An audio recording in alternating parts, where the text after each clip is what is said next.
Welcome to Cash in the Cyber Sheets. I'm your host, James Bowers, and together we'll work with business leaders and industry experts to dive into the misunderstood business of cybersecurity and compliance to learn how to start making money from being secure and compliant. Welcome to Cash in the Cyber Sheets. Hey everyone, welcome to Cash in the Cyber Sheets. I am James Bowers with Input Output, your Chief Security and Compliance Architect. Very happy to have you here with us today. Happy to have you here with us every week. If you're one of the few, it's growing. We're getting more subscribers, so that's really cool. So today, in light of, you may have heard about it in the news, we talked about it before. There's been a lot of data breaches. There was CDK a few weeks ago.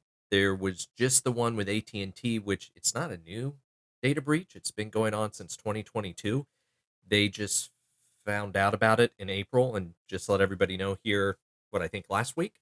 And then also Evolve Financial Services. You may not have heard of them. They're actually the backbone to a lot of other financial services. So there's been a lot of other data breaches, but that's just to name the three of the ones that are affecting millions upon millions of people. So in light of that, I thought we would get back to basics today and want to go through just actually creating the information security incident response plan. And we're going to have a lot of good giveaways with it.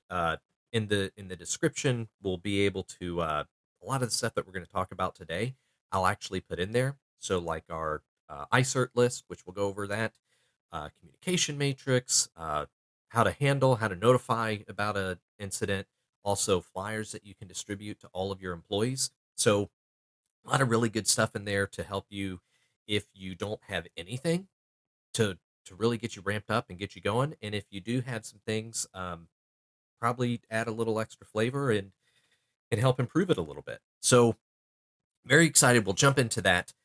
Before going any further, shameless self-plug, please click that subscribe button if you like what we're doing, whether you're on Apple Podcasts, whether you're on Spotify or YouTube. Go ahead and subscribe. Really helps us out.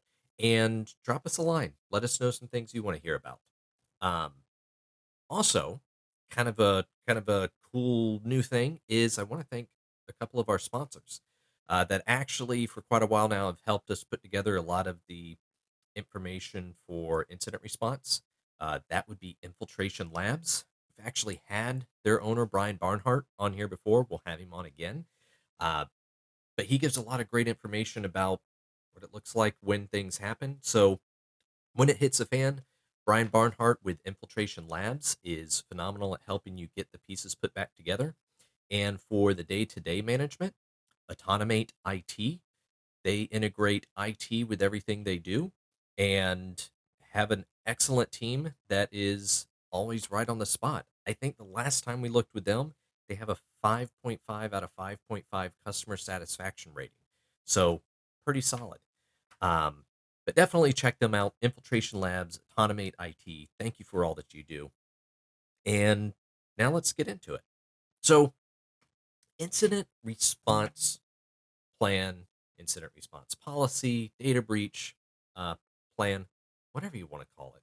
It doesn't matter. They're all basically the same thing. I don't know. There's some security experts out there that would say there's very specifics for different names, and yeah, that could be true. But at the same time, different people are using the names interchangeably. So at the end of the day, it's all about communication. Are we getting the point across? And for our purposes, data breach, incident response, all of that, it's same thing. So want to go through some of the core things. This definitely isn't everything. There's a lot that you can do on top of this to further improve, to make it better.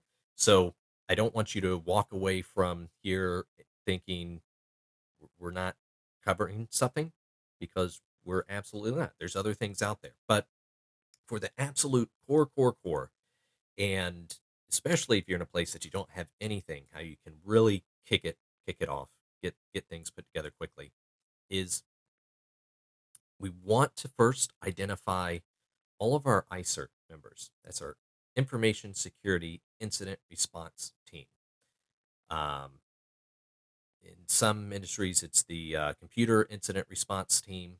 There's a lot of names for it. Basically, these are the people that, when it hits the fan, they're going to be the ones that are engaging to help manage it, to help recover from it, communications, everything. Then we'll also want to have a communication plan. That seems, especially when you're not in it, simple, but knowing who to contact, how to contact, what to say, very, very important when you're actually in the fire. You don't want to be trying to figure out your exit strategy while you're in the burning building. So we'll show how to put that together. We'll walk through identifying how it is that people can notify your associates, third parties, anybody can notify you of a security incident, whether they see something weird, they suspect something, or definitively something's happened. We'll show how you can easily outline what they need to do, how they need to do it, how they need to interact with you. Also, talk about a little bit how you should document your incidents. It's very important for regulatory requirements, but also internally just to know what happened so that you can do your post-mortem or your lessons learned after to see how can we minimize things like that from happening in the future, either completely prevent them or reduce the impact if we feel it again. How can we make it not hurt so much? Um, and then also going through how we need to report and communicate with affected parties when we discover the breach, during the breach, and after the breach. Um, so we'll go through each of that. And like I said, in the description, we'll have some different good freebies in there that can help you kick this off and will relate to what we're talking about. So, very first part, if you put aside the project management side of defining our scope, defining the goals, we're putting an incident response plan together. We need to first identify our incident response team, our ISIRT, who's who's going to do what. And this list I'm going to give, it's in no way an exhaustive list. There, you can put anybody on your incident response team that that makes sense, that would be able to support the organization. All the applicable, relevant stakeholders, subject matter experts, you should have them on there. And just just because they're listed on your incident response team, just because they're on that actual list, it doesn't mean that they have direct responsibilities, so to say, that they're having to monitor things always. It can just be contacts to like our insurance company. It's just a list of all the different people that we may need on there in case things go sideways. We've got it, bam, one place. Here's exactly who we reach out to, and here's who we get involved. So, number one, I, the kind of head honcho of the whole team is our ISIRT lead, our incident response coordinator. And really, they're the project manager.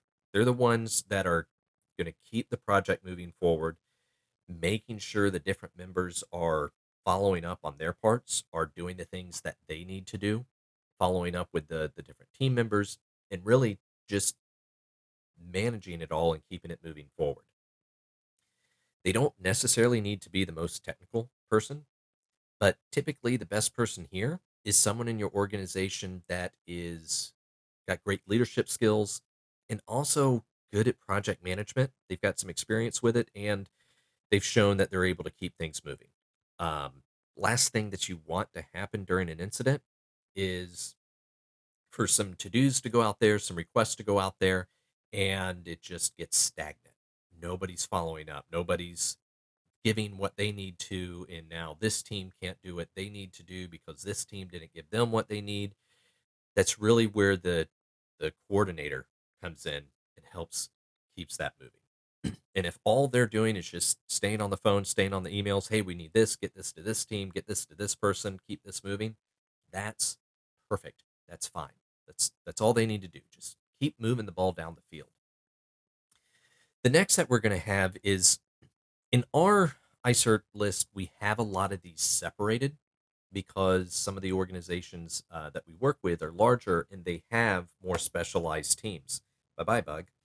They have they have more specialized teams for like a actual information security officer, a chief technology officer, an IT director, a chief privacy officer, or a data privacy officer.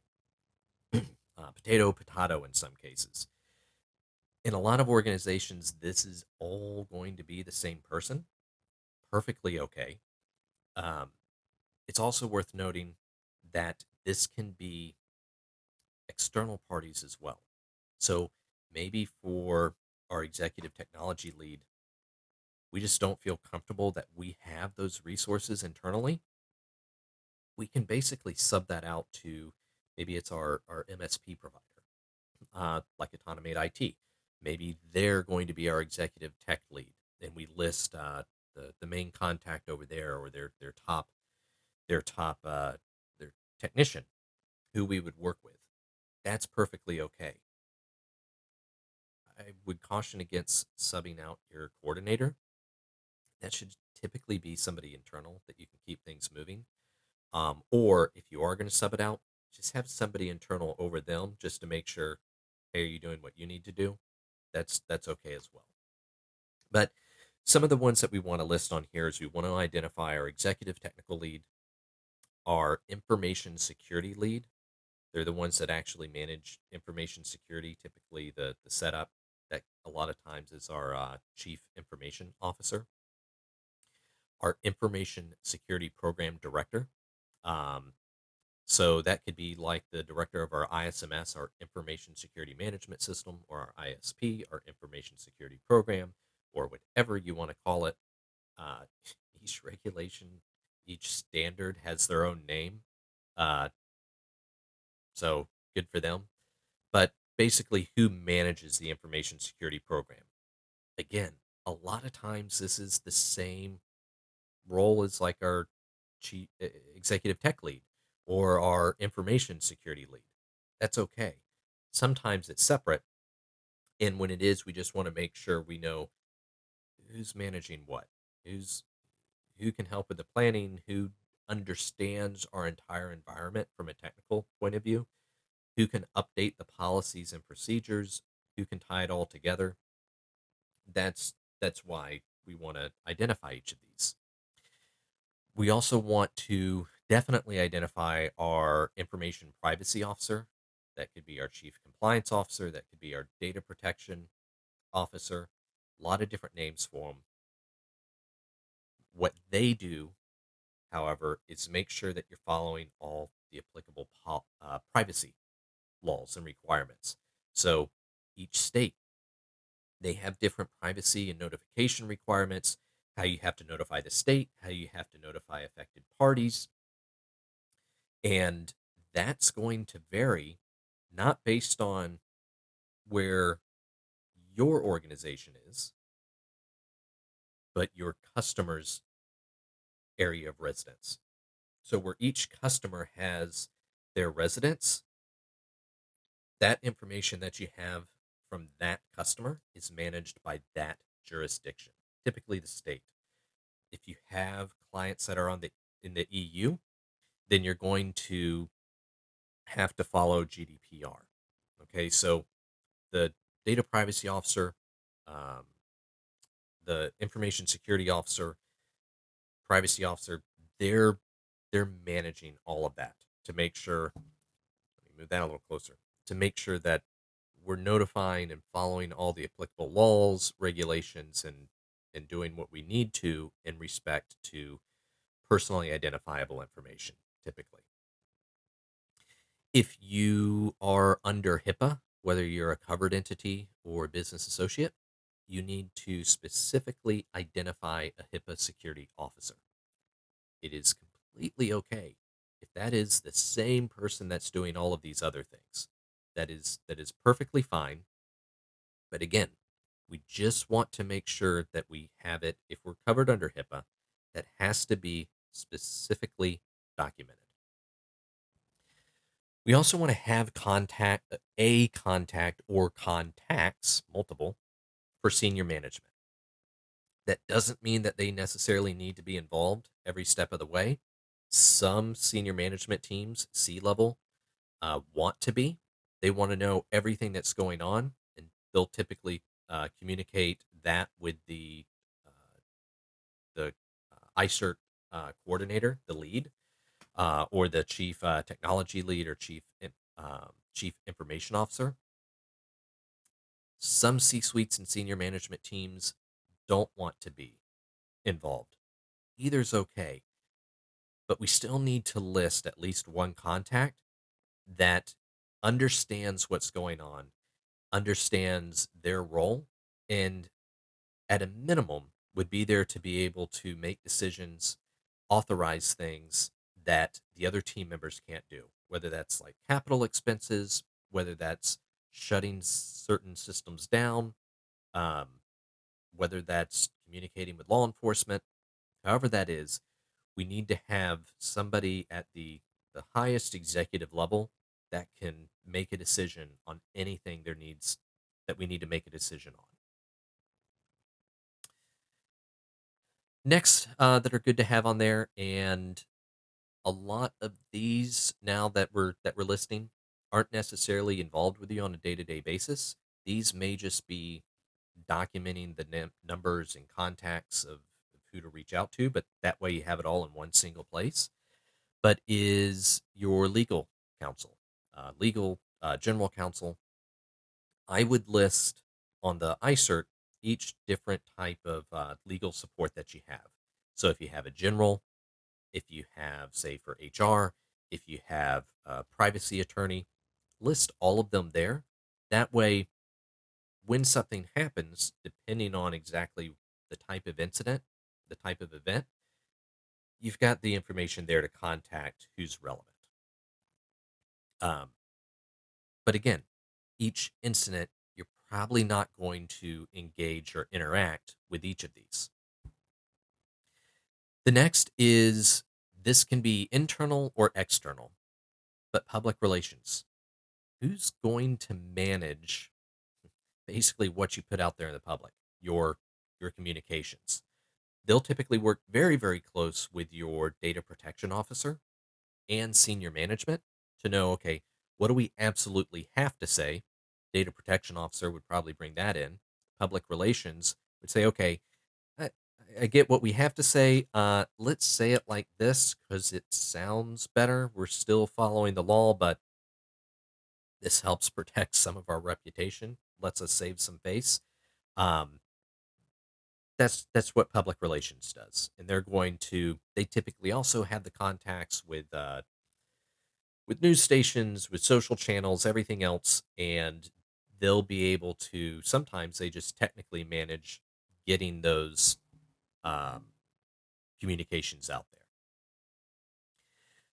Next is listing all of your insurance policy contacts, just general liability, cyber insurance, E&O, all of the different insurance policies you have, list them on here. And I would also recommend listing some supporting information as well. So not just the contacts, but policy numbers. Um, if there's specific reporting or claim guidelines, maybe put those there, or at least a link to right where it's at, and perhaps even deductibles, so that you understand, hey, if we're going to reach out to this insurance company, it's going to cost us $50,000.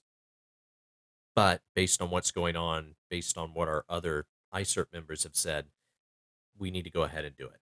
That's just, again, not necessary, but real helpful when you're in the middle of everything to have it all right there.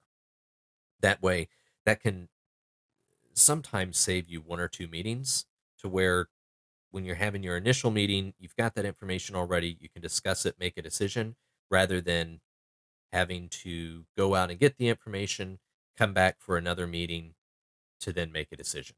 So it can help expedite things as well.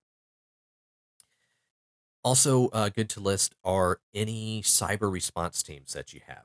Now, internal IT, your internal tech um, support is definitely going to be involved. But if you have any specific, say, um, incident response teams, forensics experts, which is actually its own area we'll get into next, but just any specific teams, you'll want to list them here. And before picking one, check with your insurance company.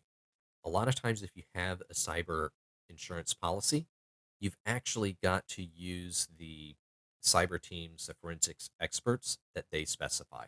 So don't spin your wheels. Check with them first, but list them all on here. The next, and this is one that we partner with a lot, is forensics investigation, forensics experts. So, like infiltration labs, um, they're very important because they can come in, sift through all the different logs that you have, look at all the different systems, and be able to help you pinpoint, if you have the appropriate logs and data, help you pinpoint exactly what happened. And this is such an important part for companies. We've talked about it before, but a lot of companies look at this as a thing of, we're just paying money to figure out what happened, and I think feel like they're spending money that they don't really need to. But more importantly, the forensics expert is showing you what didn't happen. And here's why that's important. With practically every privacy regulation out there, every law, if we cannot show evidence that somebody, that our clients, business partners were not impacted, if we can't show that, we have to assume they were, and that means we have to send out notifications. That means we have to pay any type of remediation. So, like a year or two of credit monitoring means we need to do all those different things. If a forensics expert comes in and says, here's exactly where they went, they hit this system, and they actually didn't access any of your client databases. They didn't get any client information. No PII, no PHI, no medical, no financial data. They just got in and kind of trampled around or got some of your company data, but nothing on your customers.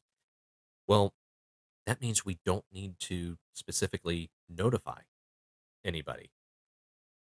Little asterisk, we don't provide legal advice. Always follow the advice of any of your legal professionals, legal counsel that should be on your list. Um, Back to the broadcast. But you should be able to limit who you notify, what remediations you have to do, and that all culminates to ultimately how much money you have to spend. So that forensics expert can actually keep a an incident that may have cost half a million, a million, $2 million in reporting and remediation cost down to a few thousand, because they can show that nothing happened. It's very important to understand, with practically every privacy law, you're essentially assumed breached, kind of assumed guilty until proven otherwise. And that's what that forensics expert can do.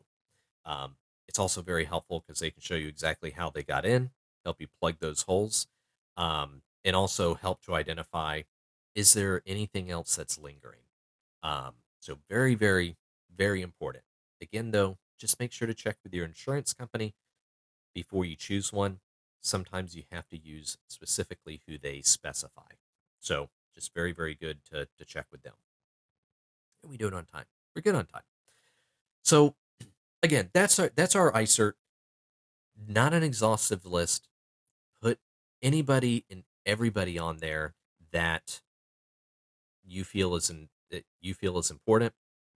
List local law enforcement, list your local FBI field offices, put the FTC information on there. Anybody and everybody that could provide support or would be a good contact during an incident, get them put on there, and that way you'll have it all in one place. Um, with them in place, we also want to have a good communication plan. Our uh, our WISP, our Written Information Security Program policy, has that all in there. But ultimately, what you want to do is for each of those ISIRT members, and then also a section for affected parties, whether that's clients, business partners, whoever. Um, for each of the ISIRT members, we want to list what type of training do they need. So prior to an incident, prior to an event, what type of training do we need to give them? A lot of the people that are in our organization, we need to make sure that they understand what they need to do, how they need to engage, where all these resources are at. Some of our supporting teams, like perhaps external cyber response teams, forensics experts, that's most likely just having an NDA or some sort of retainer or contract in place so that when they're ready to when it happens, we don't need to go through a whole supplier approval process. They can get started. External stakeholders, affected parties, clients, other business partners, there's no training there. Will we'll talk to them if something happens. So we want to identify the training requirements. Then we want to identify what we need to communicate for each of the different parties. So internal and external. And we break this up to where it's when we discover a breach. What do we what do we have to communicate? Who are we communicating that to? During our investigation. So, senior management, they may just want a little bit of information. Hey, keep us informed. Um, the coordinator, they've got to know everything going on. Clients or affected parties, when there's a suspected breach that may have impacted them, we need to send them something. And then, depending on how long the investigation is going, we should give relevant updates.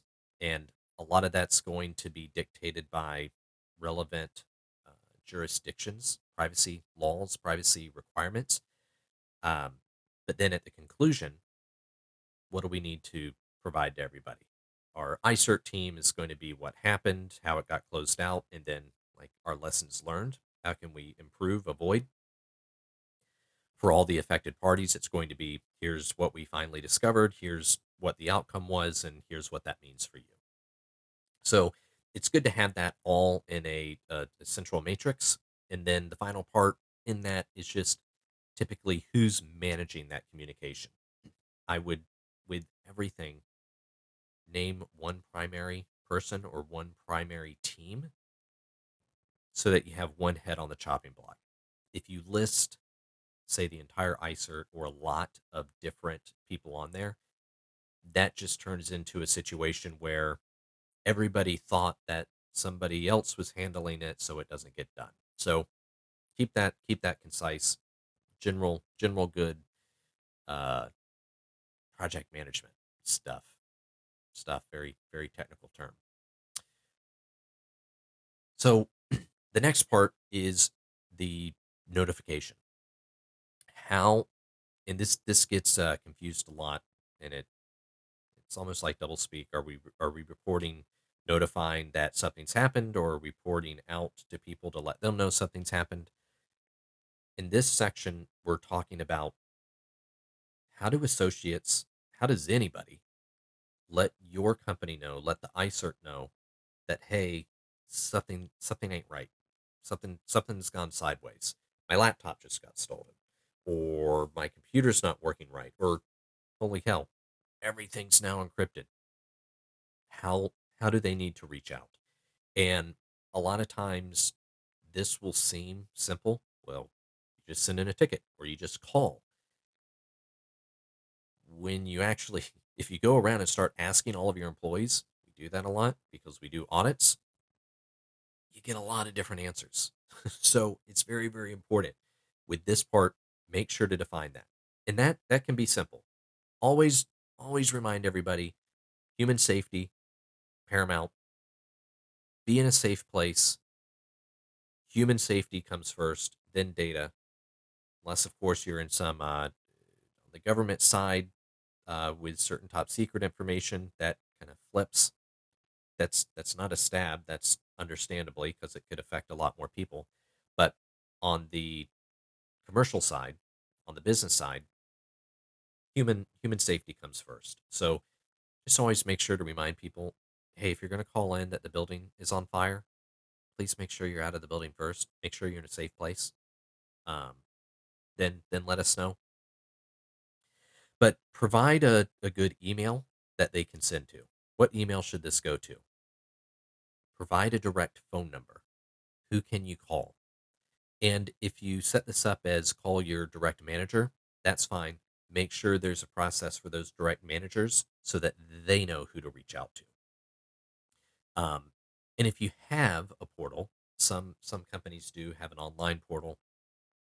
Provide that website. So email, phone number, website, any other direct method. List those out. If you have secondary or backup reporting channels, make sure to put those in. So, kind of an example from ours, we've got specifically emailing a direct ISIRT member. Things are going on. I don't remember the exact process. Hey, just email one of the people there, and we'll keep it moving along. A direct call to anybody on the ISIRT list or a manager, or engaging with a direct supervisor or point of contact. So if it's like a business partner, hey, you can work with your direct point of contact to get us engaged as well. If you have the capability, not everybody does, but if you have the capability, also list how people can report anonymously. Now, this can be done with like website portals. This can be done with like Microsoft Forms. You can even put a process in place to say, hey, listen, you can call this number and leave a message. We don't track any of the caller IDs. You can have a trusted uh, third party call in to let us know. Just make sure if you're doing that, that you're not disclosing information to an unauthorized third party.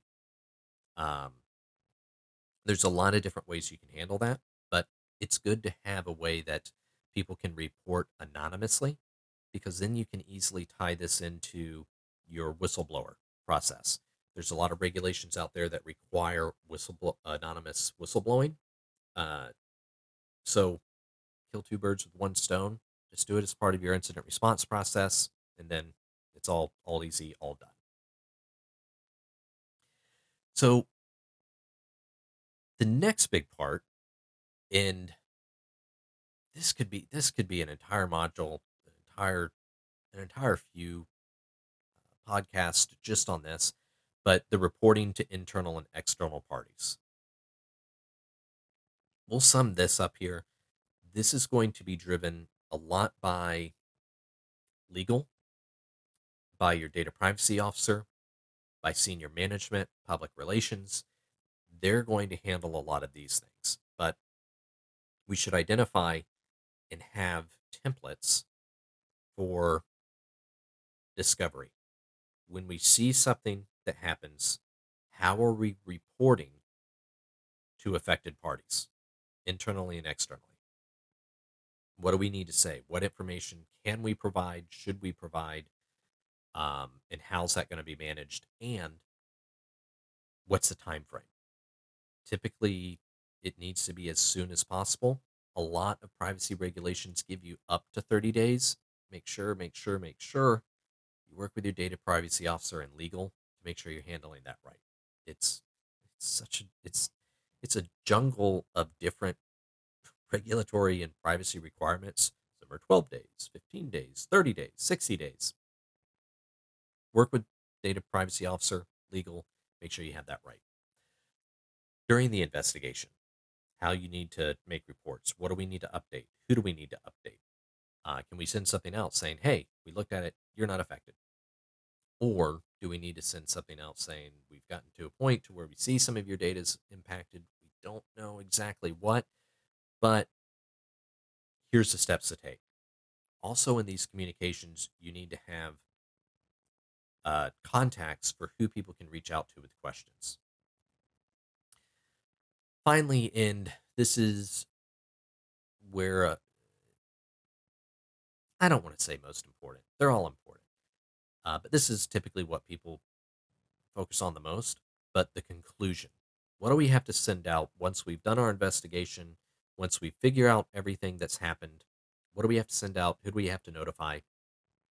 Work with all the applicable ISIRT members, but you want to identify what happened.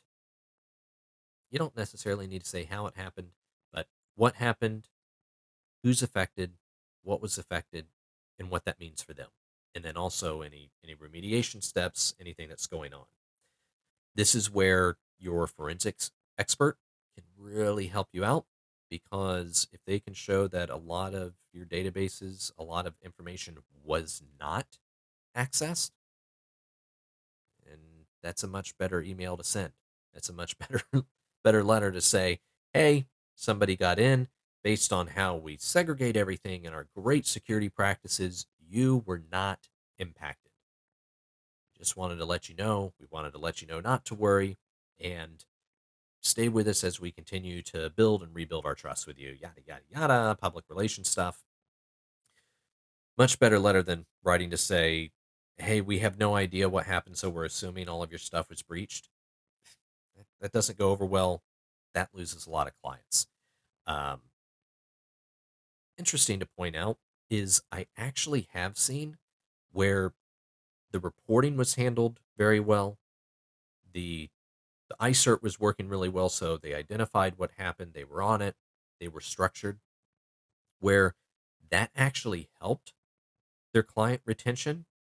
And in post surveys, a lot of clients said that they felt safer with the company because of how Johnny on the spot they were with it. That you all seem structured. You let us know what happened. It's typically better if none of my information was impacted, but we get a sense from you that you're doing everything you can do.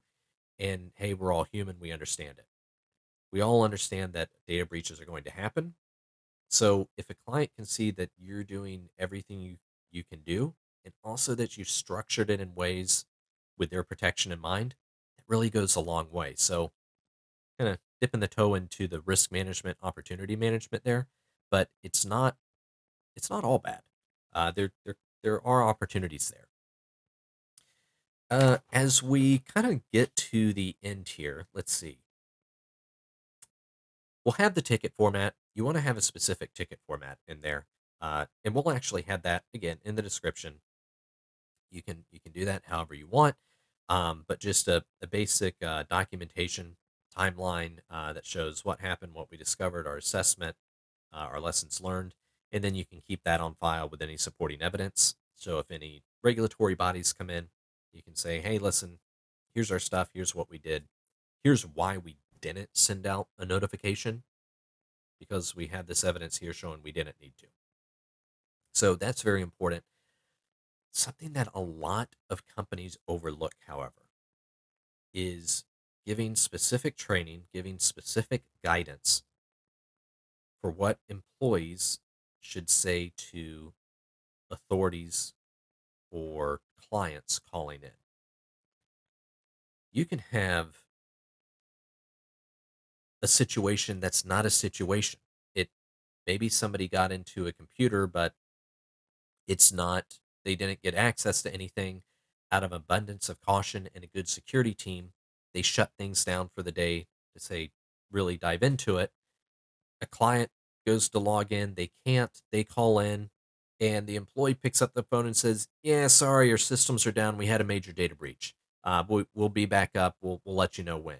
Click. That starts a wildfire. Or if God forbid a legal team calls in, or if it's the press, they somehow call in and ask, you don't want your frontline, you don't want anybody in the company talking about that incident and to anybody except for who you've specified, typically public relations or senior management. So what's really important, and it's not a long process. It doesn't need to be complicated. Just give training, give guidance for what employees need to say. If law enforcement, legal, a client, press, anybody calls in asking about an incident, what should they say? How should they handle it? Who should they transfer it to? And how should they do that? And typically that's just, hey, thank you for calling in.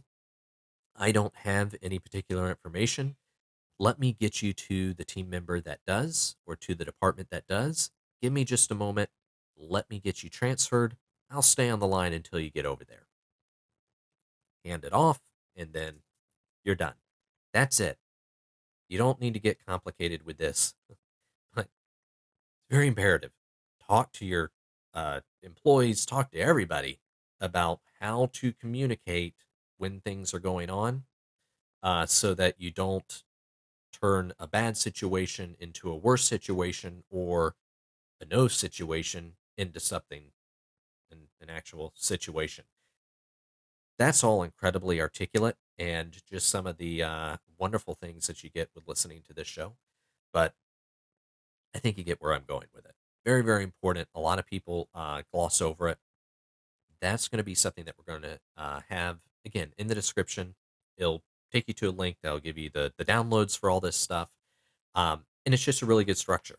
You can plug in all of your information, how you want to do it, edit it however you want to, completely okay, but a really good basis for it. I will go ahead and end with, it's all well and good to put all this in place.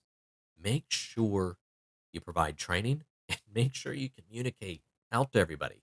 Hey, here's what we did, here's what you need to do. A great way to do that is in your security awareness training programs.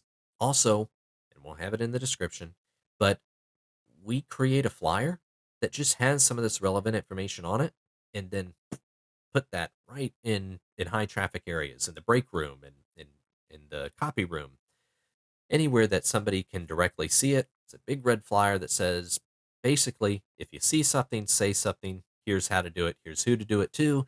And if you get a call, here's what you say. Here's what you don't say. Very simple, one page thing. But again, you're doing all this work, all this planning. Make sure it can actually be executed and actually be useful. Communicate it out, get it out to everybody. So that wraps up basically our time for today. Like I said, there is so much more that we could go into here. How to integrate this into your business continuity and disaster recovery process. How to perform the tabletops. How to perform tests. How to deep dive. How you develop playbooks. So depending on the type of incident, exactly what you do. We're all more than happy to connect with you to help on a one-to-one basis, but we'll continue talking about these things. But like we talked about today, identifying the team, creating a communication plan, showing how you're going to communicate with internal and external parties, uh, letting people know how to notify you, and then how to communicate with external parties, asking questions about it. Those are those are really the big hitters. And then everything else you can continue to build on from there. So thank you again for listening to Cash in the Cyber Sheets. Please don't forget, hit those subscribe buttons, leave us some comments, shoot us an email if there's something specific you want to talk about. Maybe you all are going through something in your organization and you'd like a deep dive in it. Uh, Basically, some free consulting. Go ahead and put that in there, and more than happy to talk about it. Thank you again for listening. We'll see you next Thursday, same time, same places. Thanks for listening.